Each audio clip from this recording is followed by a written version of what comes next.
Before the German invasion of the Soviet Union during the Second World War, the Germans were not aware of two newly developed tanks, the T-34 and the KV. Because of this, they were extremely surprised when they first met in combat in June 1941. The German anti-tank weapons were not very effective against these new vehicles, and this prompted the Germans to develop different technology and also different tanks. The T-34 is one of the world's most famous tanks, and the production of these vehicles is seen as a major turning point in the Second World War. However, are these tanks any good? Remember, to support the channel, please subscribe. The answer to the question, was the T-34 any good, is quite straightforward. Yes, it was rather good. Initially, when the Germans encountered it, they thought it was significantly better than anything they had, and they were forced to create something better, thus giving birth to the Panther tank. World War C innovation and an arms race, so the T-34 inspired the Germans to make their superior military vehicles. One of the biggest benefits of the T-34 was its sloped armour. This is something that was quite rare during the early stages of World War II. This meant that hits from enemy shells could glance off the armour and bounce off the tank, rather than putting a hole in it. This armour gave the tank extra protection without slowing it down.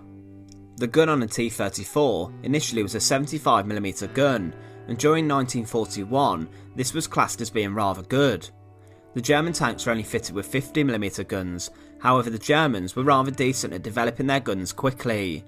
Because of this, the Soviets introduced a much more superior 85mm gun, placing on their T-34s in 1944.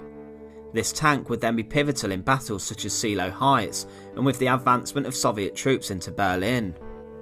The T-34 was also very manoeuvrable, and it had a very wide track compared to German tanks. This allowed it to drive over mud, snow and anything really that was in its way. There was no need to worry about the vehicle being bogged down in the mud either. The early T-34s also had a good power to weight ratio, giving it a better ability to accelerate, turn and move over rough terrain. Possibly one of the biggest strengths of the T-34, however, is the simple design. When looking at one, it's what you imagine a tank should look like. The simplicity of it made it easier to produce on a mass scale. Also, this allowed parts to be mass produced too. Even though some original T-34 factories were captured by the Germans, around 65,000 T-34s were produced.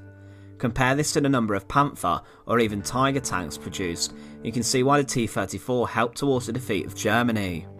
Even when the Battle of Stalingrad was being fought with brutal street-to-street fighting, the factories would still be rolling tanks off their production lines. In fact, crews would just abandon their tanks if it broke down, rather than bothering to repair it. The old tank could be recovered later and fixed, and then sent back out to the front line with a new crew. The T-34, however, wasn't without its flaws. It had a two-man crew inside the turret, instead of the standard three-man inside the German tanks. The German tanks allowed the commander a free rein to watch over the surroundings, but inside an early T-34, the commander also had to help fire the gun. Also, the early T-34s didn't have radios, and these were fitted to special command tanks, so communication wasn't great. Tank crews would find it difficult to coordinate their actions with other tanks. Also, these crews were sometimes inexperienced and badly trained, especially during the early stages of production, and this led to a higher number of Soviet tanks being knocked out. Also, as with every other tank, it did have some weak spots. These on the T-34 were the tracks, the gun, the hatches, and also the viewports. All of the Second World War tanks also had weaker armour around the back and sides, so ambushing a tank could destroy even the most superior tanks of the day. So overall, the T-34 was a good tank. The sheer speed of mass production, coupled with the surprise factor that greeted the German troops in 1941, made it a formidable opponent. Its legacy today, however, remains one that helped lead towards the defeat of Nazi Germany. We hope you've enjoyed this video. To support the channel, please make sure to subscribe. Once again, thank you for watching.